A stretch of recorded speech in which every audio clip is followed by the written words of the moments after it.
अस्सलाम वालेकुम प्यारे बच्चों, उम्मीद है आप बिल्कुल ठीक ठाक होंगे। आज हम आपके लिए जो रमजान कहानी लेकर आए हैं उसका नाम है नेकियों से भरे डब्बे। कल पहला रोजा था। काशान ने सोचे हुए मंसूबे को अमली जामा पहनाने के लिए जावेद उस्ताद से छुट्टी ली और सीधा घर पहुंचा। बरसों से खराब पड़ी साइकिल उठाकर कबाड़ी मार्केट पहुंचा और भाव ताव करके 5,000 रुपए में अपनी ये बाइसिकल बेच दी। फिर काशान पैसे लेकर सीधा बाजार पहुंचा और खजूर के कुछ पैकेट लेकर वहां से मिनरल वाटर कंपनी गया और बाकी पैसों से पानी की कुछ बोतलें खरीदी और कांधे पर रखकर हाँफता कांपता घर पहुंच गया। 2 रोज पहले जुम्मे को मौलवी साहब रमजानुल मुबारक की फयूज और बरकत बता रहे थे। साथ ही उन्होंने ये भी बताया कि इस महीने जो कोई भी गुरबा, मसाकीन और मुफलिसों का ख्याल रखता है, उनको सदकात और खैरात देता है, तो अल्लाह से उसको बड़ा अज्र और सवाब मिलता है। काशान मौलवी साहब की बात सुनकर एकदम अफसरदा हो गया। सोचने लगा, काश उसके पास भी इतना होता कि वो इस माहे मुकद्दस में किसी के काम आता। काशान दरमियाने दर्जे के इलाके में अपनी बेवा माँ और 2 बड़ी बहनों के साथ रहता था। 5 साल पहले काशान के अब्बू का इंतकाल हो गया था। घर के हालात सुधारने के लिए उसने अपनी तालीम को खैरबाद कहा और जावेद उस्ताद की दुकान पर मोटर मैकेनिक का काम सीखने लगा। उसकी लगन और जुस्तजू देखकर जावेद उस्ताद ने उसे यौमिया 100 रुपए देने शुरू कर दिए, तो घर का निजाम कुछ सुस्त रवि से चल पड़ा। जुम्मे की नमाज के बाद जब काशान घर पहुंचा तो उसकी अम्मी ने उसको अफसुर्दा और उदास देखकर पूछा, क्या बात है काशी, उदास क्यों हो? कुछ नहीं अम्मी, मैं ठीक हूँ, काशान ने बेदिली से जवाब दिया। क्या जावेद उस्ताद ने कुछ कहा है? अम्मी ने पूछा।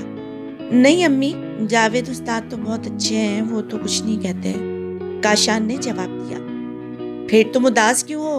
अम्मी ने परेशान होकर पूछा।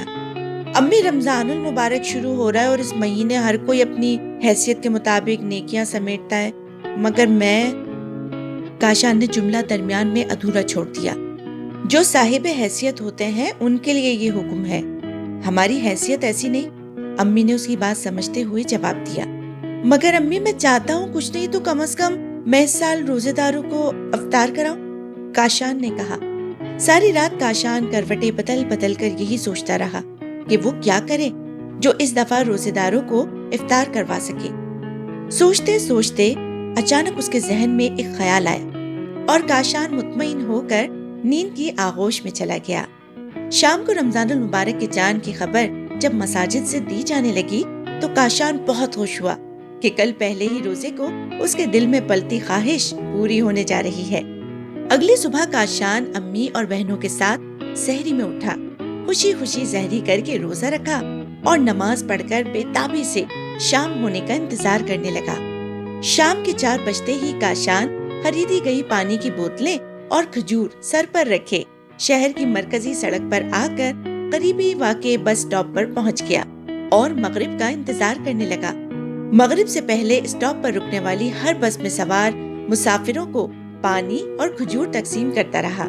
देखते ही देखते पानी और खजूरें खत्म हो गईं। अचानक जब उसकी नजर अपने पीछे पानी की खाली बोतलों पर पड़ी तो उसे पानी की बोतलों के ये खाली डब्बे नेकियों से भरे महसूस होने लगे। उसी वक्त मगरिब की अजानें उसकी समात से टकराईं, तो उसने आसमान की तरफ रुख करके अल्लाह का शुक्र अदा किया और सड़क अबूर करके रास्ते में आने वाली इलाके की पहली मस्जिद में नमाज और शुक्राने की नफिल अदा करने दाखिल हो गया। जी बच्चों, कैसी लगी आपको आज की कहानी? उम्मीद है आपको कहानी पसंद आई होगी। ऐसे ही मजेदार और सबक आमूज कहानी सुनने के लिए रोजाना आपने आना है मीडिया माइंड जूनियर स्टार्स के पेज पर और सब्सक्राइब करना है मीडिया माइंड किड्स चैनल को। कल फिर एक और कहानी के साथ आएंगे। अल्लाह हाफिज।